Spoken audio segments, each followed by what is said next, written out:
The seagulls follow trawler. It's because they think sardines will be thrown into the sea. Thank you very much. Talking nonsense. So I thought, no, enough's enough. Why should I put up with that? Talking nonsense. So I thought, no, enough's enough. Why should I put up with that? Don't back down, double down. Don't back down, double down.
It would help if I was on the stream. Good evening. How yous all doing? Welcome back on the Bhoycie Bus. This is where we try and be as positive as we can, and we will discuss the ins and outs, the bigger picture, if you like, of what happened tonight, and we will cut the bullshit on certain areas as well, as you need to do. We can look at it in a cold light of day performance, you know, in isolation, which I think is important. And also we'll look at the bigger picture though as well, in terms of, was it a competition a lot of the fans wanted to be in, for example? Are they glad that everyone's focusing on the league and stuff like that? There's a few angles to this one. I want to explore them all with you fuckers tonight. First things first, we better thank fanboyfootball.com, our sponsors. Thanks as well to them for commissioning some Bhoycie Bus t-shirt designs, which are coming out soon. You can all get your hands on, which will be fun. And also a big thanks to everyone who jumped on the bus for FanCam Live. Another successful effort that was. So big thanks to that. And now we look back over what was a European match that was very winnable. In a European tournament, we'd allowed ourselves to start to think was winnable. I still think it is a tournament. If Celtic are in it, they should be looking to win. Sorry for holding Celtic in a higher light, you know, than a lot of people. Then we look at it as, did we get beat at our own game? That's what I took from particularly those first 25 minutes, 30 minutes. It was almost like watching Celtic playing against a better European team earlier this season. Gotta say though, for the opposition, did we underestimate perhaps the quality of the Norwegian outfit? Did we underestimate the fact they've been out for 2 months and would be you know, slowing down? Did a manager, you know, sort of allude to that as well? I think he did in his pre-match messages. And did that put us in a false sense of security, if you like? Is it a blessing in disguise? I think that's another angle. Let's cover it all. And there's comments flying in as well, which is fantastic to see. And I do appreciate each of you joining us right now. I know it will get a lot busier shortly, probably after the support act's finished. So, anyway, let's look at it from the position of the football match in isolation, right? It was a shitty display tonight. We can't get away from it. I'm not going to sit and sugarcoat the actual performance tonight, right? There is other angles to this that we're going to discuss, which will maybe turn your heads a wee bit and be more positive, which is good. But I will say that I thought, to a man, for some reason tonight, there was not that electricity in the team. I think there was that intensity that we normally play with. I felt the passing at times struck me as a wee bit tired. Is that the right word? I don't know. What was leading to that? Certainly the first half. I mean, we didn't create anything like enough chances that you have to be creating in these sort of games. I also wasn't sure. If we go back to the start, right? Team selection is going to come up. For me, the back four was always going to be that back four. I didn't think that there was any surprises there at all. First surprise you see is when it's O'Reilly and Drogic starting now. As much as they both look alike and it's a commentator's nightmare playing them together, I think we've all kind of been on the side of the fence where we've felt that it would be Rogic or O'Reilly, and whichever one doesn't play is going to be unlucky. That was the first curveball. And what we certainly seen was, whilst the Tatty maybe hadn't been at his, absolute best in the last game, I just feel his directness, pace, the speed of how quickly he gets, first time passes, he's always trying. If not, his closing down rate is absolutely outstanding. His work ethic's brilliant. And I just think not having him was the first eyebrow I raised when I look back now. Secondly, I think up top, I would say Maeda got the goal. I would have picked Giakoumakis. Who knows? So we're looking at it from that point of view. We look how the match went. The goals are sloppy. The third one, he's got too much time to score the goal, and it's a wicked deflection and that. But the fact of the matter is, Celtic got what they deserved from the game. Of that, there's no doubt. Celtic's put in this year an abundance of quality performances and got a win. Tonight, they didn't put in as good a performance. In fact, they put in a poor performance, and they got what they deserved out of that game as well. That's just how it can roll sometimes. Now, let's talk about the bigger picture. The bigger picture is this tournament is the third tier of Europe. A lot of supporters now, I can't deny it, are saying they didn't want to be in it, or they didn't want it. They told me that even before the game. That's fair enough. Not the attitude I would take now we're in it. I just feel that, I thought it was, now we're there, let's make the most of it sort of thing. And I don't think it was through a lack of trying in any way, shape or form. I just think tonight it just didn't work for whatever reason. I think you could tell that the Bodo Glimt team have spent literally the last 3 months of their, since the draw was made, all those weeks since then, fully focused on this game. What it does mean is we've got an extremely tricky tie to try and salvage qualifying for the next round. I think it is, whilst it's unlikely, it's not as unlikely because of the away goals thing, right? So let's get that straight as well. What I would also add is Celtic haven't had an adverse result in, 17 games unbeaten. Last defeat was to Leverkusen. I think we were extremely unfortunate in that game as well. The 3-2 defeat when we were 2-1 up to only 8 minutes to go. You've got to say that fantastic run was always going to come to an end at some point. And it was quite interesting to see how Celtic reacted to a bit of adversity today. I'm not going to say they passed that test with flying colours either. I wouldn't be being honest with you if I did. And I think being honest is so important. When I do these sort of shows, I don't want to lose any credibility by being a happy clapper. Not that I've got any credibility, but you know what I mean.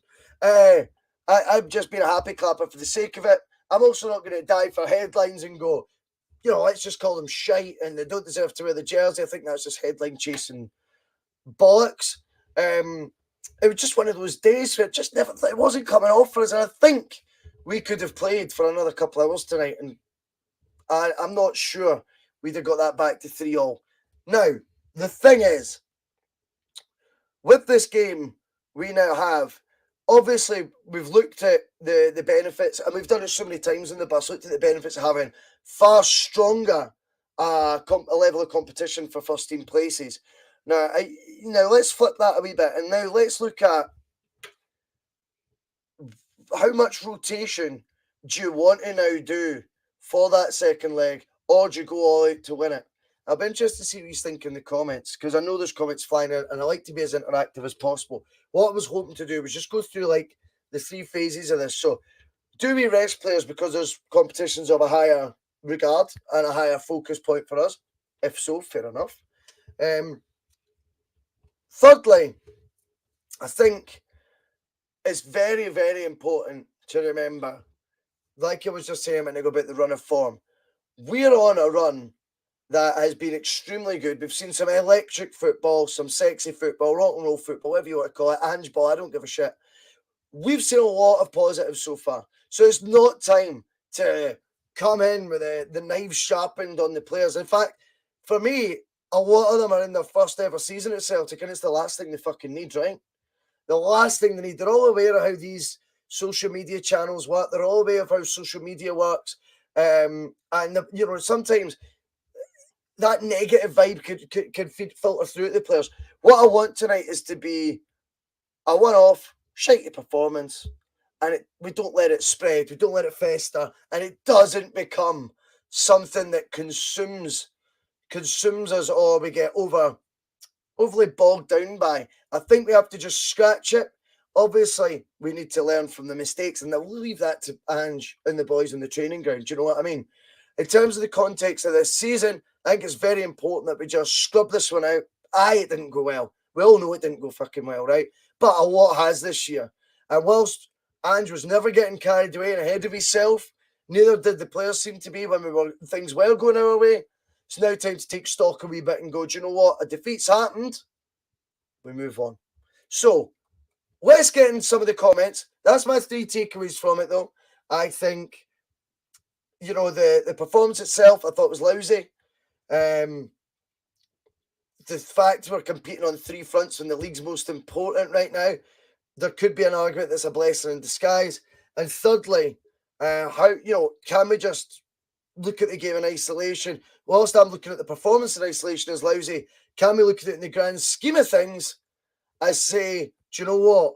Let's not over critique the players or whatever in the squad, because it's the last thing they need right now when we've just built up such a good vibe, such a bond with this team.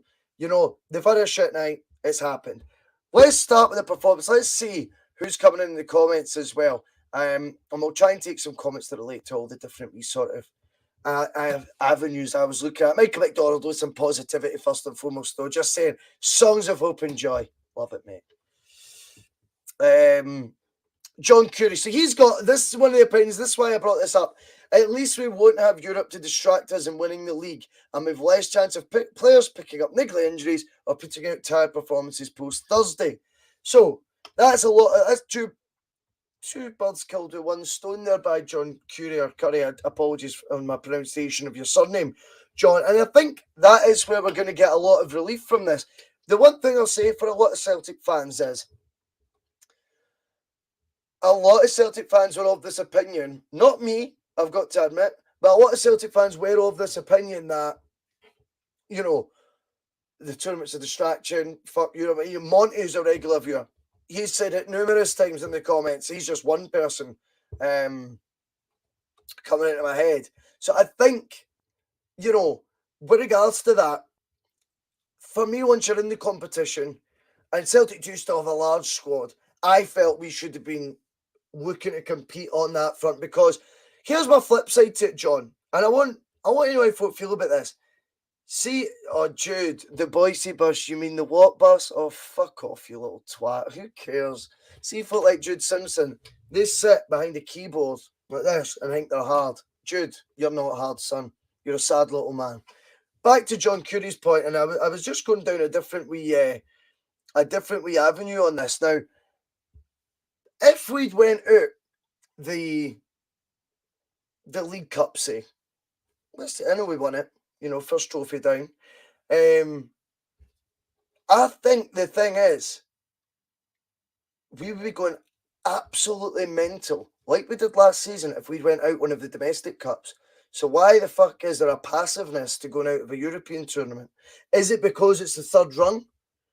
And we've already had, or is it an apathy to Europe? Is that creeping in? Or is it just all about this year just going, who cares about all this shit? It's all about the league. My counter to that would be, I don't think we would be saying, oh, at least we're out the League Cup or at least we're out the Scottish Cup. Now, for me, they're not as prestigious as even the Conference League. That's my take on it. So it is interesting to get everyone's views on it, though. I do get that. How no coming in, I mean, spell like Eddie Howe, and he's having a wee pop at the barn. How I've seen loads of your comments too. I'm just going to block you now. It's easy. It's just easy. It's no difficult, man, this game. It's just no difficult. I mean, Celtic were in a difficult game tonight. Me sitting doing this podcast is fucking absolutely piece of piss. So if I want to come in and have some banter with the football, I'm all for it. If I want to talk about appearance and that, I mean, they need to get a grip. Do you know what I mean? Who cares?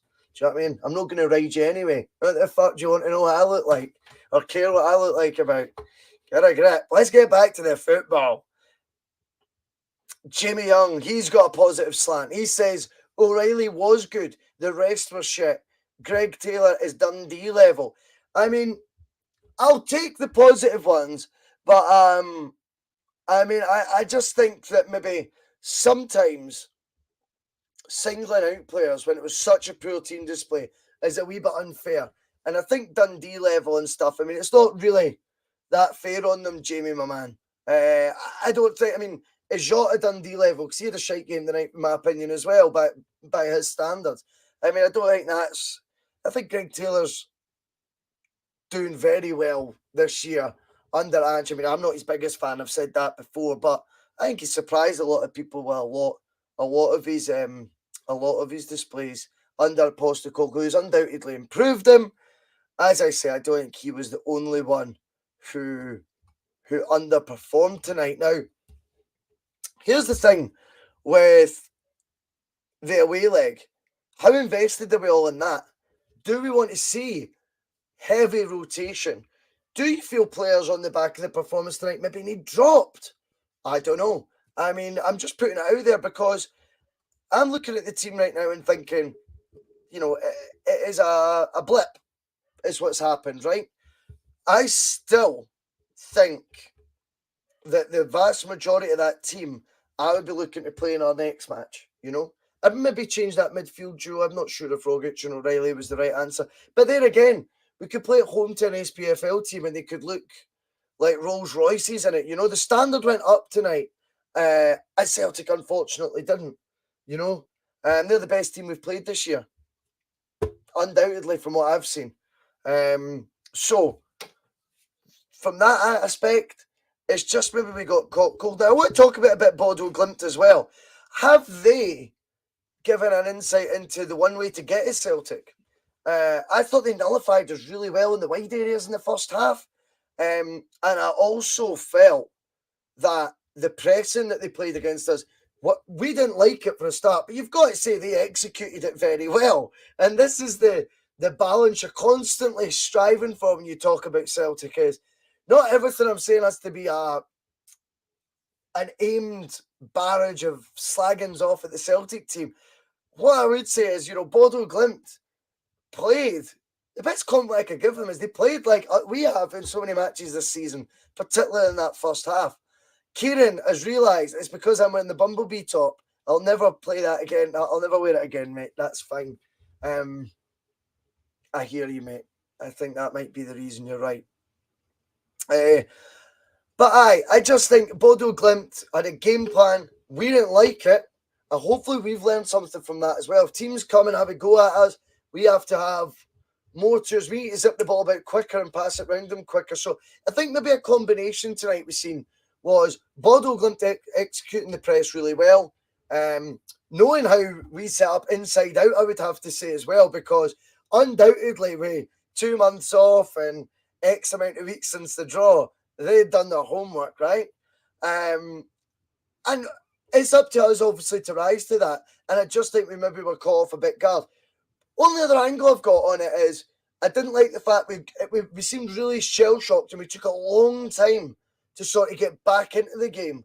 Having went a goal down, where hopefully we are going to get to a stage where we see this Celtic team, you know, a bit more relaxed if they concede a goal. Not because I'm advocating us conceding goals, but because we are going to concede goals, right? That's going to fucking happen. You know, no matter what team you are, you're going to concede goals at some point. How we react to that was very positive at Pittodrie. Not so much tonight, I didn't feel. That is a slight concern. Let's get through some comments again as well. I do appreciate 160 watching live right now. We will be putting the recording up on Spotify as usual. If you want to follow us or like us or rate us on that, we are obviously on the YouTube channel, and you can catch everything up on this as well if you've only just joined in. There is a subscribe button. There is a like button. You can share our YouTube videos on Twitter and all that if you get 2 seconds. All good. Robert Highland says they did their homework, but did we? Well, I think the way that Bodo Glimt played, we've been given quite a glimpse of this season. I think there are high-profile matches that would have drawn the attention of many a manager, not just Ange Postecoglou. Obviously, they're a slightly different team from the first half of this year, but what they proved was they've replaced quality with quality, or players of a similar mindset that know how to adapt. So I think Ange is a pretty thorough guy. I'm sure he has done his homework, to be fair to him. I don't think that would be an aspect of it. I just feel that the team got a bit of a fright at how good Bodo were, particularly at times on the ball, even in the second half when I expected them to tire. I thought they showed aspects to the game that, yeah, maybe they played better than what we expected. I think there's that, but in terms of us doing our homework and stuff, I'm sure we did. Strange Love the Doctor comes in. Good to have you back on the bus. They were fresh and extremely well prepared. I thought Bodo did great, but it's only half time and I still feel weak in progress. Well, there's the interesting one. There's the next debate point, you know. If you feel that Celtic is still progress, I wonder how many people do feel like that, Strange Love. Because if that is the feeling, then obviously that means more European exertion, because we're going to need to go play this weekend and play again Thursday. And we're going to need to look then at, obviously, you know, using strong players to use. And ones that can affect, obviously, our aspirations in the league as well, if they're not at 100% come the weekend. So I get a feeling that a lot of fans might be in a position right now where they're licking their wounds a wee bit and thinking, I don't think we're going to get through, and I don't think it's worth the risk in the second leg. I think it's a difficult juggling act now to go full strong again, because I'm just not entirely sure doing that is the best thing for what is undoubtedly right now a tight title race. You know, that your Rangers have won 2 games at home and are awfully excited. They've now went away to Dortmund and got a result. That doesn't impact the league table, by the way. But fair play to them. Brilliant result again tonight. And they'll be feeling confident in this title race now as well.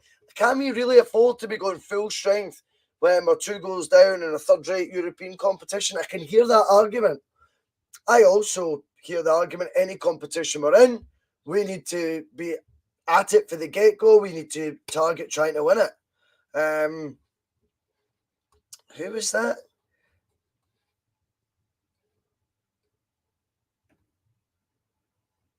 Fat Ange, I'm not having that. That's just shite power, mate. Right, let's try and get into some more comments, though. But yeah, I think it's an interesting balance to try and strike.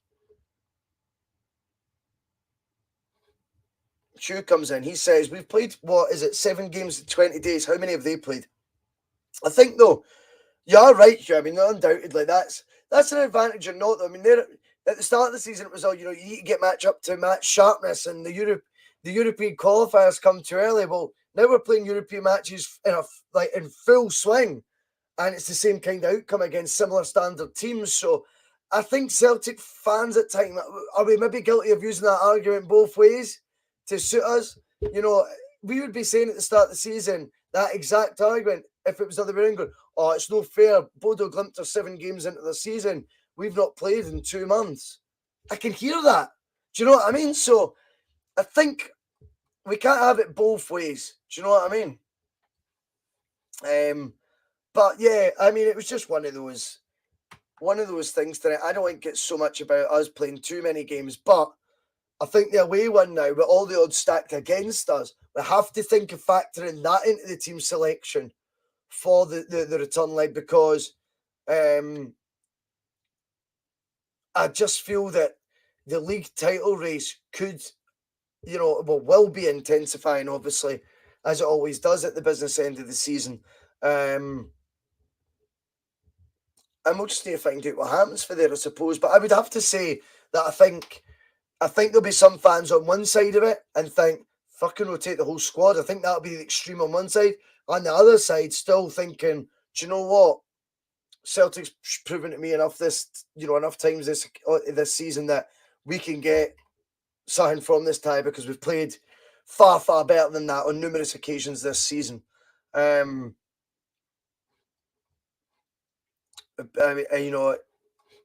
one of those ones. I'll be interested to see how Celtic approach this tournament going forward, because definitely I was very much of the positive vibes that I think that we should have approached that tournament like we could win it. I don't see there's anything wrong with that. I still don't. Next up, we've got Dundee at home. Now, Dundee on Sunday gives us, Friday, Saturday, 3 nights rest between now and then. I just think that's a game at home that we should be looking to get back to doing our best, but maybe if there is any sort of fatigue creeping in the squad, like you was saying, then we could sort it. And why not? I mean, I think another one for us at home, no matter what happens with our rivals, keeps us, at the top of the table, and the clock is ticking. The fixtures will start to run out. Obviously, we know there's still 2 games against our rivals and things like that to come that might have a big say. Let's talk for that, Craig Duncan, about donations and that. I don't want anyone getting overly worried. I got loads of donations, not just from Craig, from other people during fan cam, and I don't ask for any of that. I think it's the super chat thing on YouTube, the wee money sign, and anyone who's done that, thank you. It's all good though. I don't want you, debating about it in the chat too much. You know what I mean? It's not a good look. Teresa Lyle, wonder if their keeper's missing next game will benefit us. Well, we need to test whoever it is in goals a lot more, though. What I would say to that, Teresa Lyle, because I didn't feel tonight the goalkeeper was tested up. I thought he did seem an assured, pair of hands at the back for them, but we could certainly have charged more. In Bhoycie and Ange, we trust. Cheers, Graham Bell. I like that, mate. It is, though. It is just a frustrating result for us when things have been going so well.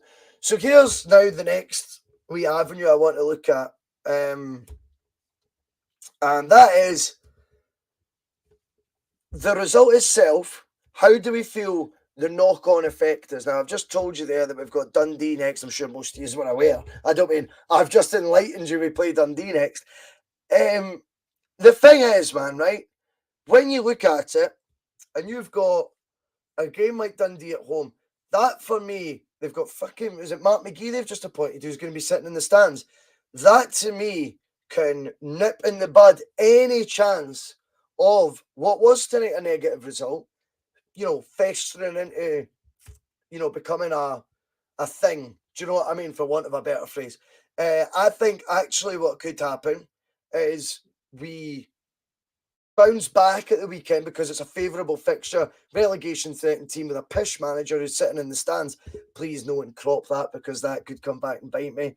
But I just feel that game nips in the bud any chance of tonight's negativity seeping into other competitions, i.e. the league, which we hold in a higher regard and is obviously far more important to the club in terms of the love of the team and the love of Celtic. That's the tournament we want to win every year, is the league championship, and obviously the financial aspect as well, which we know the board care more about. So, when you combine those two factors, I think it's a brilliant thing that our next game is Dundee at home.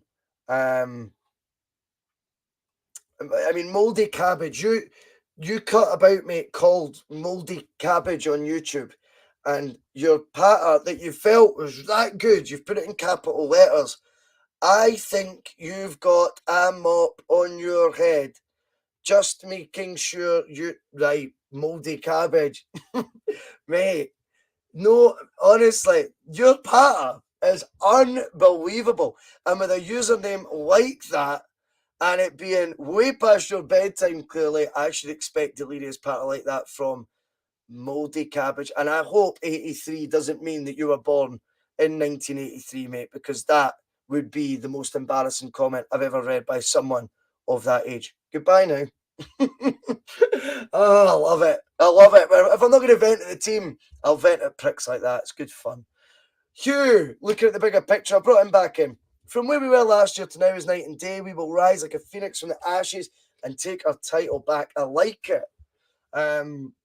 Nick Kellion comes in. We need to realise there's no mug leagues in Europe. True. The big five are just that, with the branding and the fireworks. There's top players and athletes all around the game. No one should be taken lightly. Well, I agree with that. No one should be taken lightly.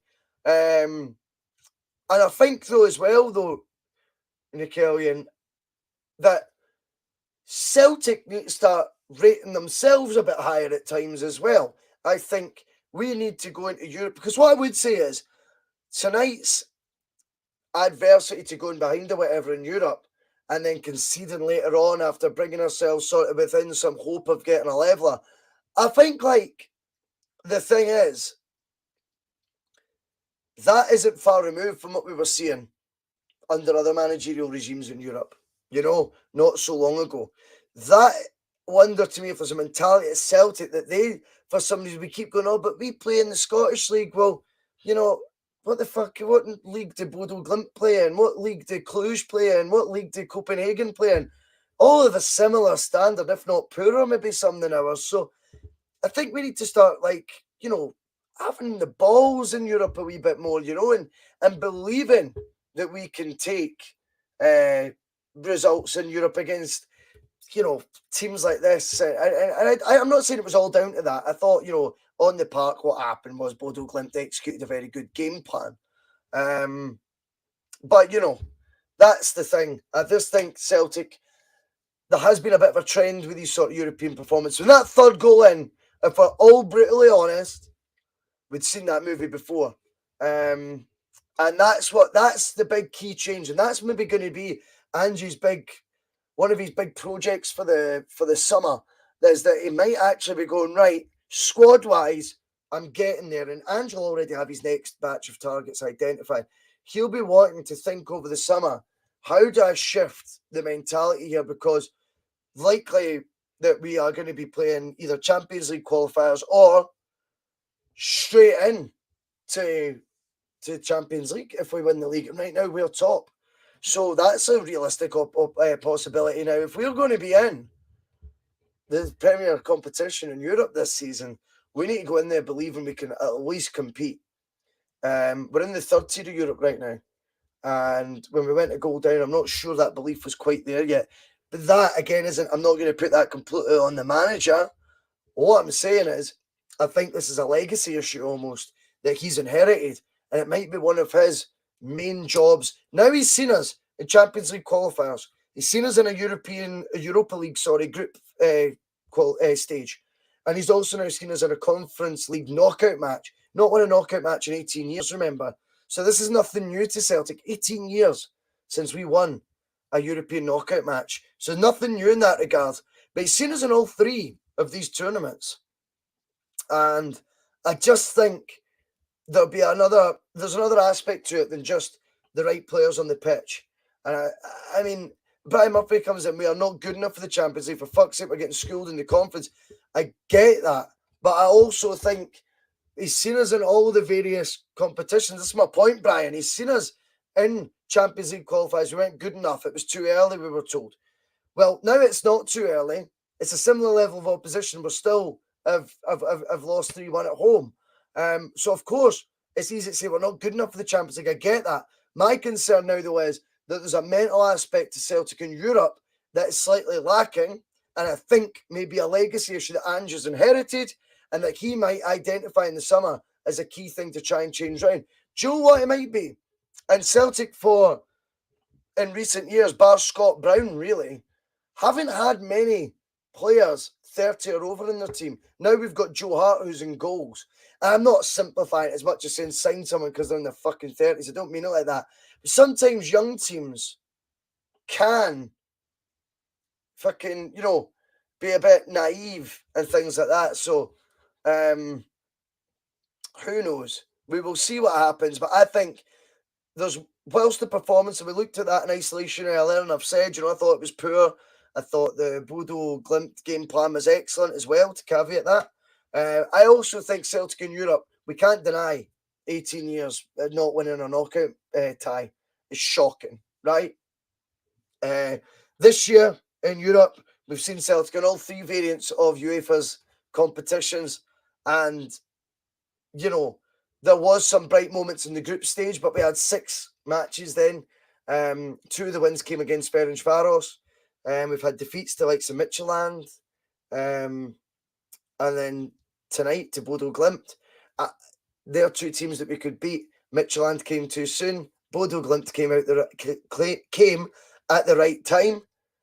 And yet it's negative results still. So I do think it's maybe a legacy issue that Ange is picking up there, that Celtic's mentality might not be just the players themselves. Celtic as a club maybe need to start believing a wee bit more in Europe. And then I know the next argument will be, well, they need to push the boat out in the transfer market a bit more if they want to be competing in Europe. That's a debate for another podcast. But I totally get that aspect as well. Frank Brennan's having a pop at Cal McGregor here.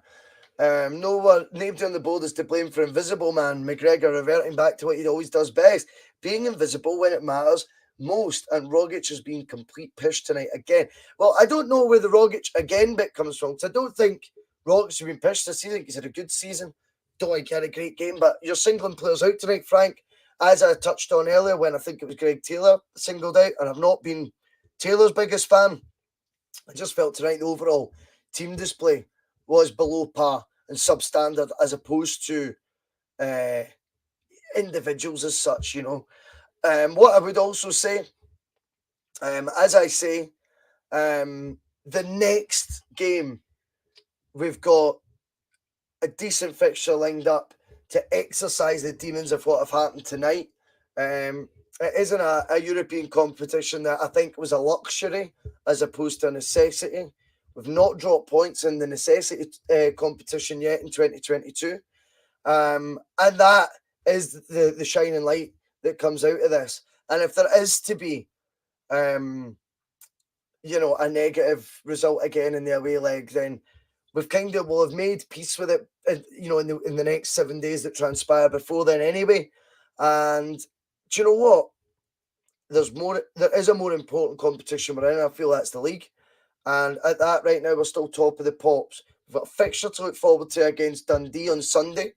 We will be previewing that on the Bhoycie Bus, and we will be previewing it with the Double Doon show, which I'm looking forward to doing. I've got Phil McGinley, a regular viewer and commenter, so that'll be something to really look forward to. And I hope I'll see as many of you then. Maybe not pickled plums who I've just blocked. Have a good night, son, because you're a dick. But I look forward to as many of you join us for that tomorrow. We'll do a wee preview. Obviously, we'll be going over the game, maybe with a finer tooth comb, and we'll be getting Phil's opinions on the match and see if he can be as balanced as me. He might be more raging. And it's time for me to call it a night now, though. hopefully the result hasn't got too many folk too down. I think we'll bounce back Sunday comfortably. All will be well in the world again. I'm going to go through the comments now as well. Loads of folk getting popped, which is going to be great fun. But anyway, have a good night, everyone. And hopefully I will see you all tomorrow night for some double doing.